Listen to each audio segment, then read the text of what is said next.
Treg Silkwood is here with us today from sunny San Jose, California. He got his start, he was originally a pre-med student, and he quickly decided that he wanted to study art instead. And so he transferred to university and he started studying glass. He and his partner Candace have been working together since 2002 in their and they have a studio in San Jose. They have studied traditional Venetian techniques as well as many different kinds of glass blowing all over the world and throughout the country. They also have taught at places like Corning Museum of Glass and Pilchuck. Treg is one of only two artists in this century, in maybe the last century, actually, no, this century, to be invited to have a show at the Steuben glass shop on Madison Avenue in New York City. They showcase more than 100 of his sculptural pieces. So he's going to give us a really wonderful show of all of the work through in that he and his partner have done, and I'm going to turn it over to you. Welcome, Treg. Wonderful to be able to share my work with you guys. I have a lot of slides to go through. If I start going too fast, you want me to slow down, let me know. And look forward to the questions at the end. So I'm going to talk a lot about my work, and then when I get into the work with Candace, I'll let you know when we started working together. So yeah, I did grow up in Montana, and then my first introduction to glass was at Alfred University in upstate New York.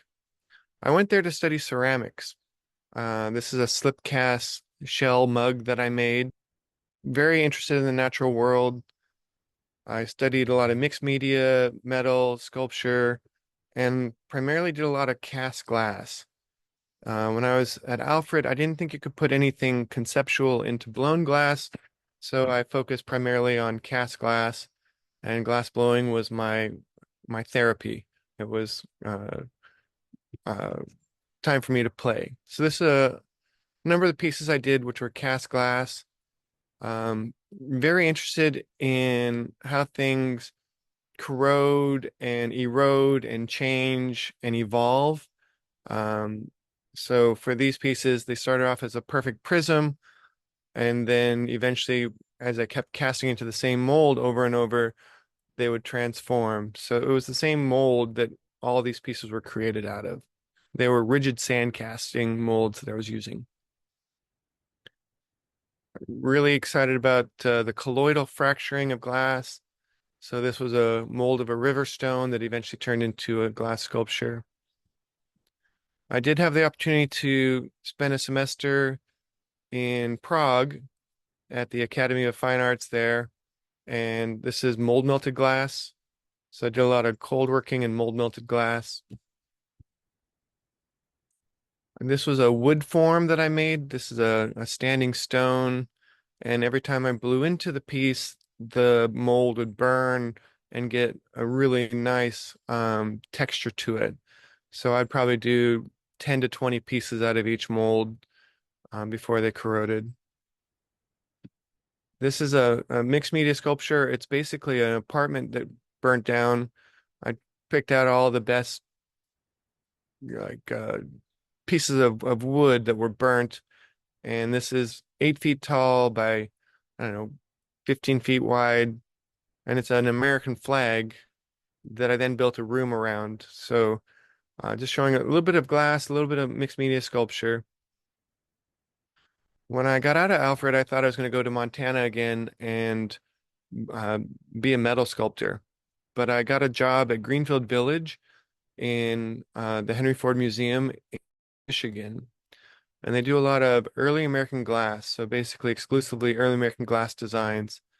And so this is just from the gift shop. So this is where I really learned where or how to blow glass. It's where I got my chops.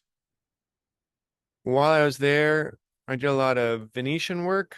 So developed a lot of the technique. For those who don't know, Venetian is kind of like the pinnacle of glass blowing ability. Requires a lot of skill and prowess. And so just a little bit of examples of the Venetian work I was doing.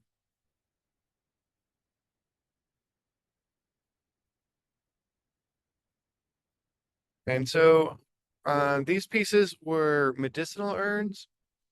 I saw a article in American Craft magazine about African um, um, medicinal pots. Sorry, there's an airplane. Um, and basically, there was texture on the outside, which would let you know if you picked up the piece at night that the contents had something special. So I'm a vessel maker, but I wanted to put meaning into it, and this is a way to do that. So these are a series of medicinal urns. The design on this one, I used a Dremel to get like a broken earth pattern on that. It's a ginger jar. It's a poison arrow, poison bottle. Just different explorations in adding texture and design to work. Now, this is a uh, 3-foot ball of grapevine that I had made. I was living in a farmhouse and had all this material. I kept taking all this grapevine out as I was clearing out the forest, and it was material. What was I going to do with it? I started building a ball. It became my pet ball, so I gave it a chain, and just evolved over time. These test tubes have little hash marks. Once again, the American flag. There was a article I read about 18 bodies that were found that had plutonium poisoning, and they were found on a Air Force base. And so this is called Uncounted Atrocities, filled with antifreeze. These are silk wrapped bottles. The corks were sterling silver. This is a art box with a World War II compass in it that I took tally marks as far as marking my path, my work. This is right before I went to grad school at Illinois State University in Bloomington Normal, where I went to study with Jack Wax. This is a wax version of the uh, suitcase um, with metal nails in it, um, harkening back to African sculptures that were to ward off evil. At Illinois State, it's really thinking about how to put my body or meaning into the vessel making that I was doing. These are funerary urns for my family, and I carved a wood mold that would burn over and over, giving it a great texture. They're quite large, and the one that's silver is mirrored. So I'm the self-reflective one in this series. The rest are my family members. I tried to make a rainbow generator. Descartes did all this work with glass spheres filled with water as far as figuring out um, the optics of rainbows. And I made a large sphere, and this one held exactly 5 gallons of water. Um, the rainbow generator didn't turn out all that well, but this is a piece I got out of the process. This is a standing stone made out of salt, so salt blocks that I had carved.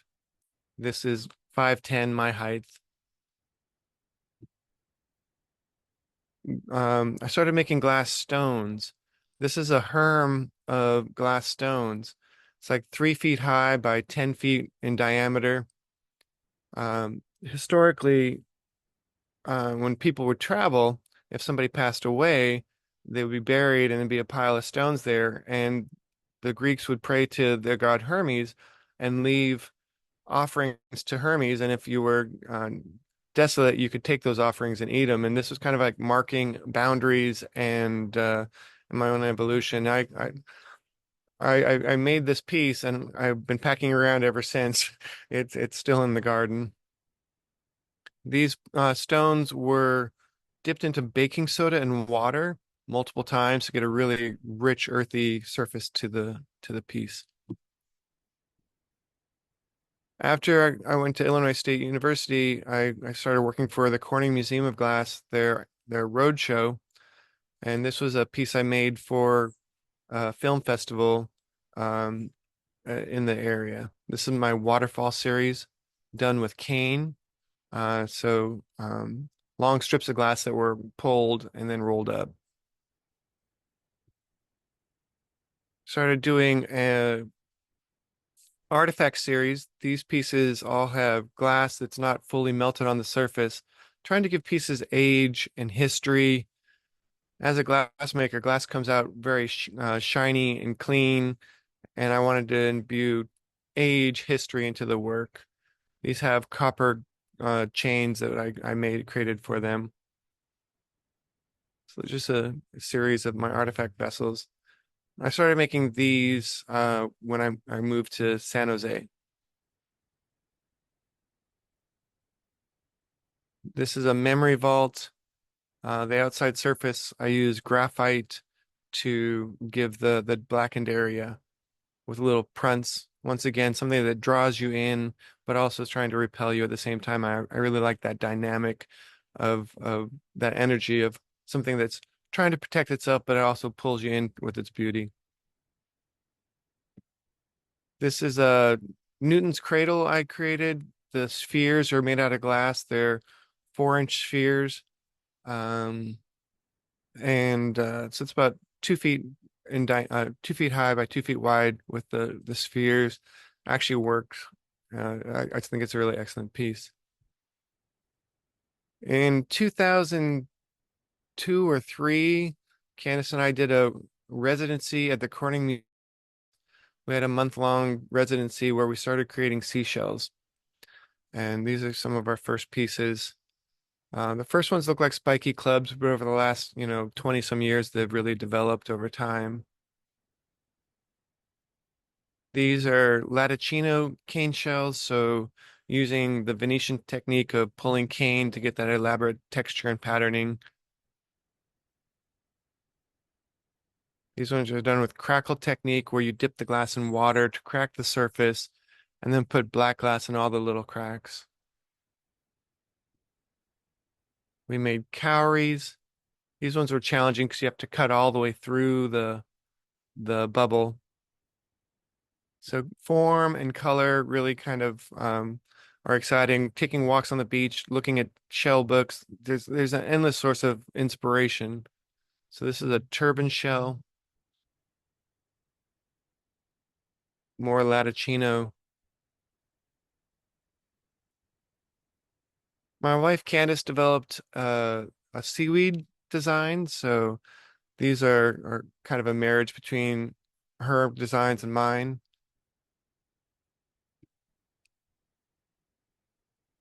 So this is a nice seaweed form. All of those are put together, are individual pieces that would be put into a pile. You couldn't ship a piece that was assembled or glued together. So these were loose pieces.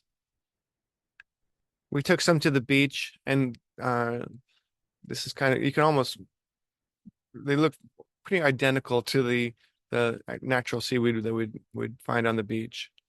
She would put different colors as far as the different seasons for the seaweed. It changes over the year, over the course of the year. And so her mixtures of colors were all based on time of when we were making them. And the piece is starting to get more evolved. We use a torch to weld together the pieces, more or less the crossover between uh, blowing glass and flame working. So we'd create the pieces and then assemble them. Here's this is a photo of us making that last piece. And this really revolutionized the way we started working with the inclusion of the torch. Before we would assemble things and call it solar. But anyways, we'd used a lot of UV glue and different glues to attach things. But once we started bringing a torch in, we could do things quite hot. Little seahorse piece, bleach coral on rocks with little seagrass. So these coral pieces, we would fuse um, just chunks of glass and come up with all sorts of different ways of putting them together and assembling them. Nautilus. It's a bubble that was wrapped on itself with different colors. Barnacles. Really looking at like the intricacy of the color and the design and pieces, and then trying to figure out how to translate that into glass. In 2008, I was invited to have a show at Steuben, so created a whole bunch of different work. This coral sculpture is like 2.5 feet tall. Just different corals with shells, tube sponges.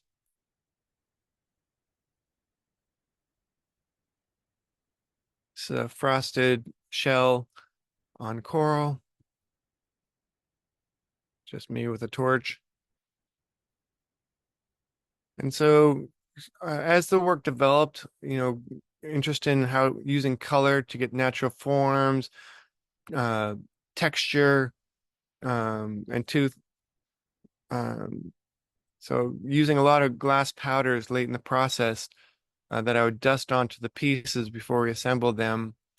The base here is one of our first times of using glass shards as far as getting texture into the base. Beforehand, everything was pretty much shiny and glossy, and now we're trying to get a little more earthy to it.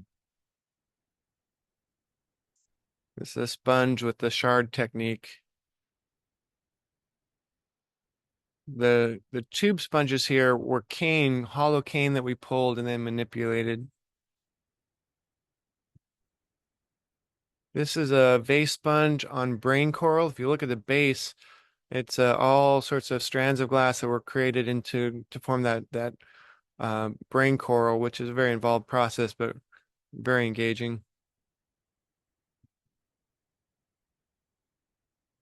I don't know what to say about this. So then the shard technique, we started doing actually making pieces out of the shards. Instead of putting shards on top of bubbles, we would hand build with a torch. Um, the whole top portion of this is just made out of shards of glass. So we'd break bubbles and to get just a great amount of shard, then pretty much like hand build it with the torch. And as the light transmits through these pieces, there's just layers and layers of bubbles and shards. And just when the light hits these pieces, as you know, when glass isn't lit, it's kind of dead. But once you get light into it, then it can really come alive. Just another Latticino shell and that sculpted base. These are some wall pieces with the corals and the natural forms. Started doing driftwood. These first ones were bullseye roll-ups. So taking sheets of bullseye glass, forming a sheet, rolling it up on a horizontal way, then switching the axis, which means actually you blow a bubble, then you pop a second hole into the piece, put a new blowpipe on it, switch the axis, and then hand form it. Another set of bullseye. Here I am putting that bullseye together. So once I wrap it up, close it down, then I have a bubble. I would then transfer the axis of the piece before uh, creating the form of it. Did a woodland series for the Spin show as well. So these are wood vases. So this is cane put on the outside of a bubble. Switch axis, the same sort of thing to get that wood grain effect. So this is an acorn branch. It's hard to see, but I had a lampworker make a little beetle. It's in there somewhere. Um, but bringing life to a piece, adding some dynamic to it. These are some maple branches. So basically, it would form the whole thing hot, make all the pieces and hot assemble them. And as we were working on these pieces, they were just the most brilliant things as they went in and out of the glory hole because the whole thing was alive and would be flowing and moving, and it's like it was blowing in the breeze. Started doing some acorns. This piece I made while teaching in Corning one time. I created a piece, and then after cooling it down, I took it to a tile saw and I cut all the texture into the piece, both on the base and the vessel itself, and then brought it up the next day and fire polished and assembled the piece in the glory hole. So all the rough cuts from the tile saw were then smoothed out and glossed up. When I first moved out to San Jose, glass pumpkins were the rage. Everyone was making glass pumpkins, and I swore I wasn't going to make pumpkins, but eventually I got into it and took it from just making quick product to more natural forms. So I started becoming very sculptural with the stems and very conscientious of the color choices. So um, these ones have silver foil that were the leaves and dragonflies on it with silver foil on the stem and leaf as well. I'd say that pumpkins are at least 50% of my revenue. People love pumpkins. Um, I think there's something about harvest and bounty, and they bring people joy. So these are just some different ones that I sell through Artful Home right now. Use a lot of rich colors, so a lot of transparent colors over opaque colors, and the dance of light, how it goes through to get, you know, more increased, just really vivid colors that sing in the light. I don't know what year this was, maybe like 2014. I was commissioned to create a wall piece. The guy wanted a Chihuly piece, but I didn't want to make a Chihuly piece. But he also liked Impressionist painting, so I created this is for a office building in San Jose. So this is called Harvest, and it basically has 77 rondelles that were all attached to the wall.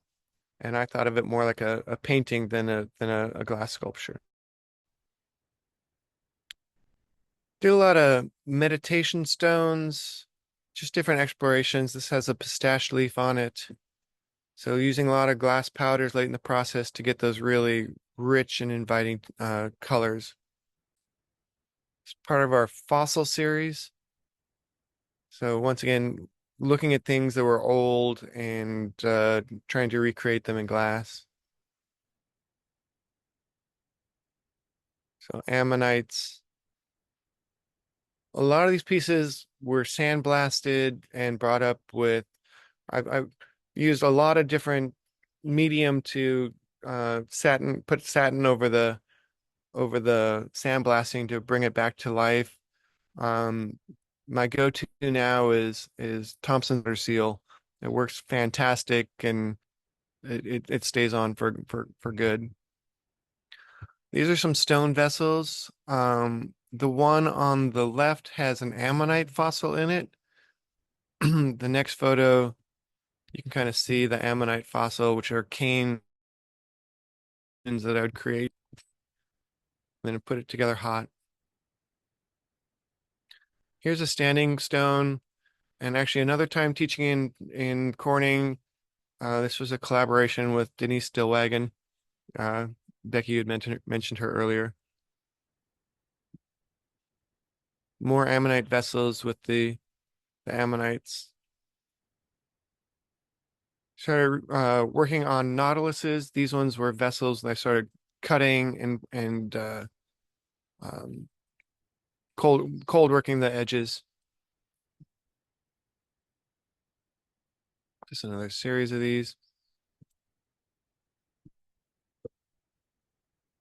Another nautilus. This is a recent one. The driftwood, the bullseye was very problematic and time consuming. So I found new and inventive ways of getting similar textures. This almost is like angel hair. Just it's done with cane. And then I started wrapping color and just layers of color.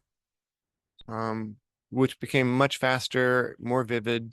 So as I go through these, it's just different colorations, different holes and forms.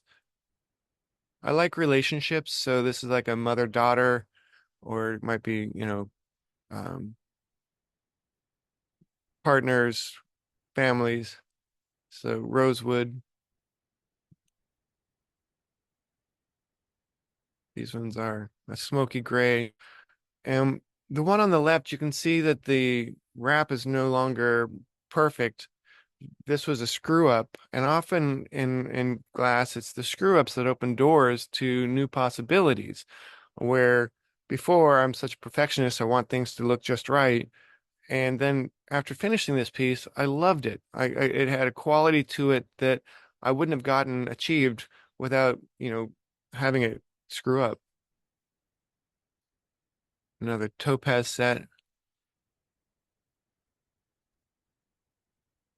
Started getting into a little more sculptural forms for the driftwoods and assembling them,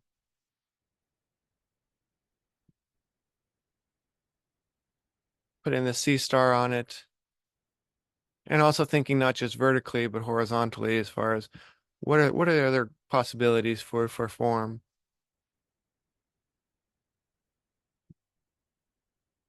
This is a recent set that I created, and you can see that the wraps are no longer perfectly uniform. I mix it up from time to time. I just recently created a new tool that instead of popping just a round hole, it gives me a rectangular hole, or it's and so I'm starting exploring different shapes and how to form.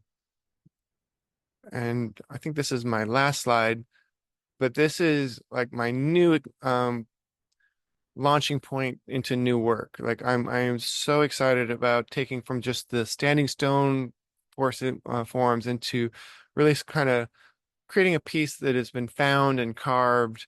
Um, and so um, yeah, this is what's kind of exciting me at the moment as far as where things are going next. And then I'll read this. But after looking at my artwork, people often ask me what my favorite piece is to make. And the answer is quite simple. It's always the next one. It's there's no one thing. I do a wide variety of work, but there's always curiosity as far as revisiting new pieces or some new challenge as far as um, it gets my brain working, and it's exciting. So there's no end for inspiration, and I'm just grateful that I have the opportunity to keep exploring. We can open up for questions. Awesome. I'll start out just asking you, how much time do you all spend making the individual parts that go into your larger pieces? Do you spend like a certain amount of your days that is just making components, or do you make those along the way with making the pieces? So there's a mixture of so typically to make the parts, we do it one day and then assemble another day. Um, but usually you have to make extras.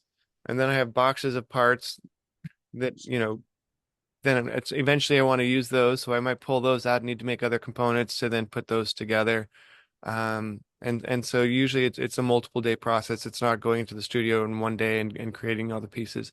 However, other times we will use a garage, which is a heating chamber where we can make parts, put them into the garage, and then assemble the piece in the same day. So there's a mixture of how we work. It depends on the scale, size, and if we know what we're going to eventually achieve.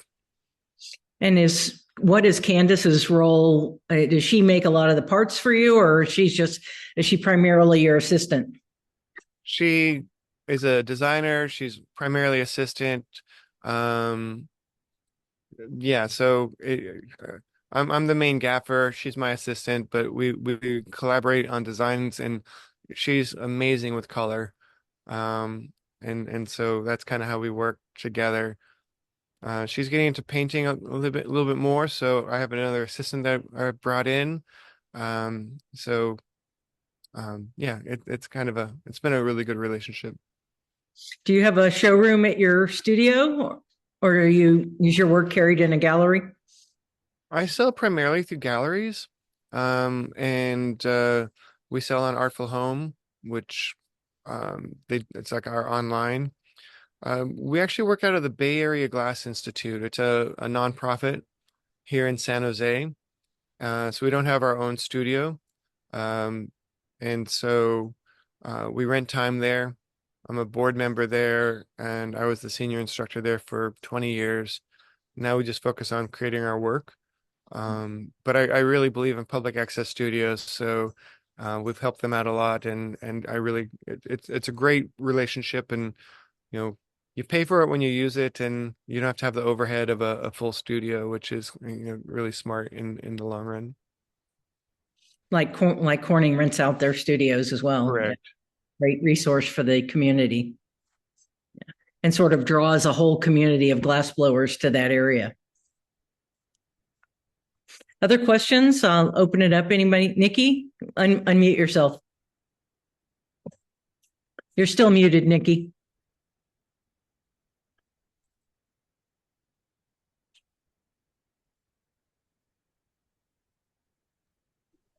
There you Okay. go. We have a lot going on in the house. You make it seem so effortless and easy going from one project to another. I was wondering what obstacles or frustrations you might have, especially going back and forth from flame working to glass blowing to using free powders. Does it just all come naturally, or did you have to do anything to work at it? Well, I think for us, it's um making the same piece over and over for 40 years or 20 years would be hell. So it's always about exploration and discovery, and we've just developed a whole bunch of different tools over the course of our working time, that it's just a matter of, hey, this might be really good this time, let's pull this back into it. And so often revisiting a form, but with new light or new insight. um, we pretty much do everything in the hot shop and hot. The addition of the torch enabled us to assemble things without having to glue them, so we could assemble them hot. And then, just the look and feel of the work, like not melting in the powders all the way, would give us a rich tooth and rich color. Um, where sometimes, yeah, it's just a matter of just having different tools. And um, so I consider it both blowing in a traditional and non-traditional way. It's like just coming up with new things that have never been done, but we just like to try it. And I think a big thing for me is having a degree in sculpture, is I approach glass as a sculptor versus as a glass blower, where glass blowers usually they're going to make a vessel of some sort. And whatever design they're going to do, it's going to be based off of a traditional technique, where we've kind of opened up to the door and say, hey, let's look at the natural world and what excites us, and what can we do to translate that into glass. A follow-up question: Did it, while you had your different times at Corning, did you learn anything uh, more different or more interesting by your association with Bill Gudenrath, who's just a consummate Venetian glass blower? I did, I went through this a lot. I was able to, was a teaching assistant for Bill Gudenrath probably 4 or 5 times. I've been a teaching assistant for various artists. I don't know, probably 15, 20 different artists over the years. So looking at how other people work definitely has opened up my eyes, and given me different skills for approaching the material. So yeah, Bill is really good for Venetian. When I was at Greenfield Village, I was up and coming with Jeff Mack and Eric Meek, who are both at Corning right now, both really phenomenal glass blowers. So they were who I kind of learned through. Um, and so yeah, I was able to teach at Corning multiple times, often sculpting from nature classes. Um, I taught a similar class in Niojima, Japan. We went to Waterford, Ireland, and taught a workshop there. So it's been really fun to travel around internationally as well as nationally and share our knowledge and meet a bunch of people, as well as learning along the way. Other questions? Feel free to unmute yourself. Yeah, Jean, go ahead. Jean, go ahead. Treg, thank you. I'm curious to know where the inspiration for some of your, what I would call humorous and totally fantasy pieces comes from. Um, I think we're all eccentric in our own ways, and in finding the confidence to explore that. When I was in school, you had to have meaning behind everything. You had to justify everything, and then at some point, I just got to the point where I said, I like this. It's interesting to me. I'm going to do it. And it was no longer about justifying it to anybody else, but it was already justified because it was my curiosity, my exploration. So a lot of like the mixed media work and things like that. It was like that vine ball. It was like I was learning okay, so when I was at Alfred, I mentioned that I didn't think you could put anything conceptual into blown glass. And so um I got a job blowing glass as my first job out of college. And so that was my day job. I was learning to blow I was a glass blower. But I didn't consider myself a glass blower as a sculptor. So I was finding any materials I could to continue building up my sculptural work. And it's a level of play. And so the vine ball evolved over a course of a year or two. Um, and I put that in a gallery show. Um, and then eventually, like when I was at Illinois State University with Jack Wex, I was still fighting it. I said, I'm not a glassblower. I'm never going to be a glassblower. I'm a sculptor. And he said to me, he's like, when you realize that you're a glassblower, things are going to open up for you. And, so we set our own limitations and how we define ourselves and in many ways. And I think it's a matter of having just the confidence to say, you know what, this is cool. And it's our eccentricities that really bring life to our work. As a maker, we're often perfectionists, and it's the imperfections that bring value. And it took me years to realize that. Um, and so I think, where does that come from? Somewhere in here.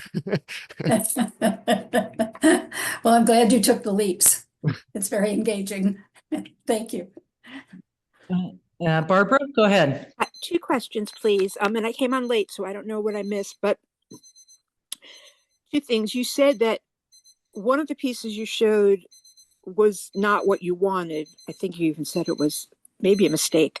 So I was curious. I couldn't tell what you didn't like about it, if you remember what I'm talking about. I do. And then what was it? And the other question, for just those of us that are really not near, it will never be your level, from a selling standpoint, I was interested in what you said. Like, even you made pumpkins, which I think are like,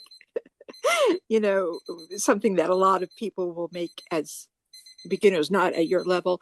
So is that the kind of thing that you find people buy all year, or is it only seasonal? And are there other things that you've seen that are more on that level that people buy? Okay, so your first question, as far as the mistake that I saw, which was a driftwood sculpture, I use a threading machine, which is basically rollers that you can put a threading around the glass. And it's typically I want a uniform threading all the way around.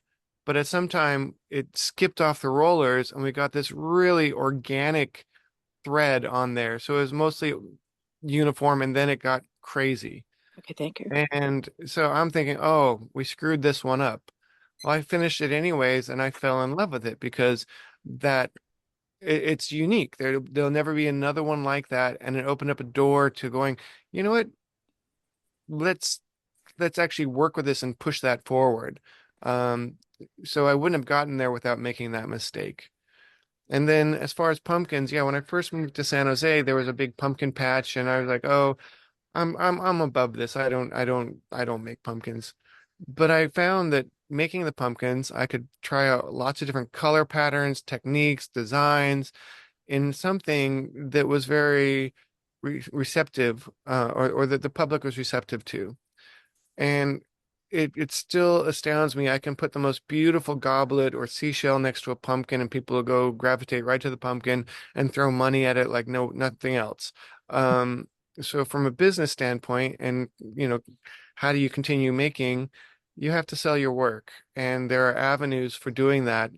Pumpkins are one of those. We have these big pumpkin patches with thousands, tens of thousands of pumpkins in them, and every year we sell three $300,000 of pumpkins during that event. Um, I don't personally, but the event does. And so for me, the pumpkins was taking something that's already there, but elevating it. Um, doing it in a way that is not just making product or making numbers, but making something that my wife likes to call them heirloom glass, like pieces that you would pass down, that you would treasure and covet. And so, um, yeah, I think our pumpkins are on a different level than a lot of others are, partly because they're a little more sculptured and the colors we put into it. So putting our attention as artists into that, and still finding a platform that that will generate revenue. We stopped doing art festivals. We did many of those for years. We do just one now in Half Moon Bay, California. It's a pumpkin festival. And invariably people will come by our booth and say, there's a booth down there and I could buy a pumpkin for less money. And I say, go buy that pumpkin. Go look at that. I said, you're going to live with this piece. If you want a bigger one for less, go and get that. This is 30 years of experience, and they come back almost inevitably and say, you know what? That is a lot nicer. I want that one. So there is a balance. I think for as a as a maker, I spend about maybe 15-20% of our year creating new pieces. Majority of it is doing orders for Artful Home, commissions, stocking galleries, and they usually want certain things. And so I'm recreating a lot of the work and so much work has gone through our studio that has never been photographed. Um, it costs me to go to get my professional photographer and get things photographed. So, you know, um, that's why it's nice to have a collection of photographs, but we definitely don't, there's a lot of pieces that I only have the memory of. Thank you. Other questions? Marguerite? Leo.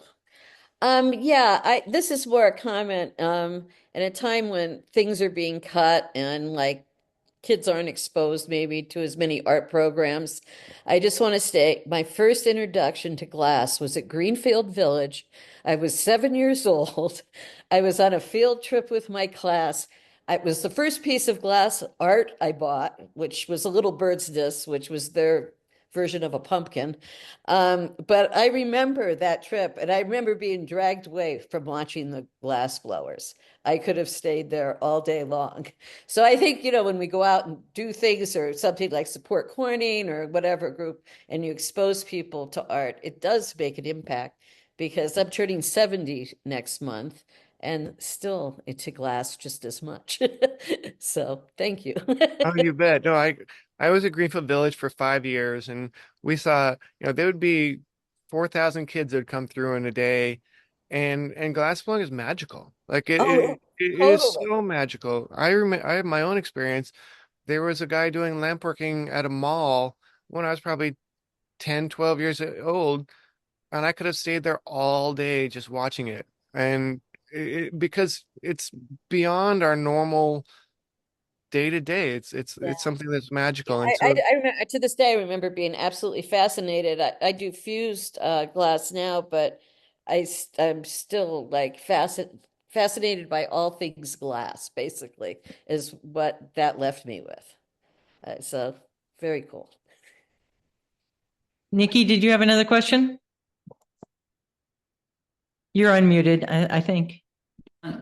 Okay, I think I'm all right. I have a nice collection of pumpkins, glass pumpkins that I bring out for Thanksgiving and put on the table.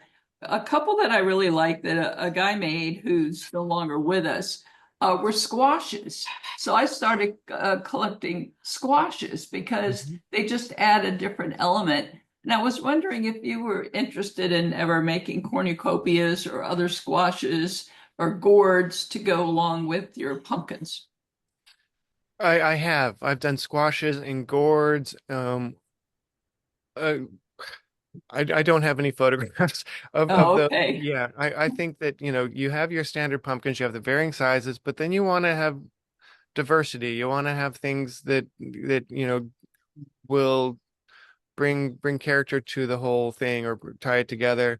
As far as cornucopias, those are challenging forms to be able to fill. I did try those. But I found that it wasn't worth my time. Like it was a big commitment for somebody to purchase the whole cornucopia with all the stuff in there. Um, and I love I love making. Well, let me say this. I love blowing glass, and even doing pumpkin production. It's enjoyable, because it's a loose free form way, and the more free form you are, actually, the better the pumpkins are because they're more naturalistic. And so I have nothing against pumpkins. They I, I put them in here because it's a big part of our business. People love them, and I have put a lot of thought into why it is people gravitate towards them. And I think it comes down to our our attachment to bounty and what they represent, and they bring happiness to people. So why wouldn't you want to create something that makes people happy?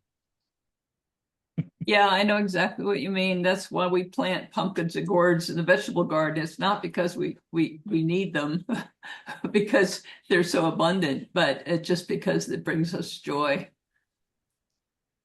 Bean, did you have a question? Go ahead. Yeah, a comment and a question, if I may. First, I wanted to say your work is just so stunningly beautiful and voluminous. And I love the different directions you take your work, the Venetian series and the shell series, the sea and the seaweed. It's all beautiful. I have a question about creativity. Do you ever get into like a creativity slump? And if you do, what do you do about that? So I have two things to say about that. The first is I have sketchbooks full of designs that I may never get to.